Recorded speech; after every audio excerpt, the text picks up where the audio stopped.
সবাইকে বাংলা নতুন বছর, আমাদের নববর্ষের শুভেচ্ছা। এটা এমন একটা জায়গা, বাকের এটা স্মৃতিচারণটা করতে পারবো।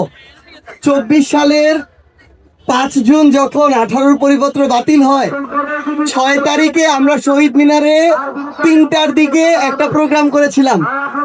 এরপরে রাতের বেলা এখানে এসে বসে প্রায় 1-2 ঘন্টা ধরে ঠিক করেছিলাম এরপরে আমরা আন্দোলনটা কিভাবে করতে পারি।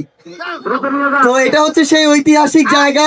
আজকে এই জায়গায় দাঁড়িয়ে এটুকু চাওয়া যে আমাদের এই নতুন বছরটা শুরু হচ্ছে, আমরা আমাদের এই বাংলাদেশে হানাহানি চাই না, দলীয় কামড়াকামড়িও চাই না।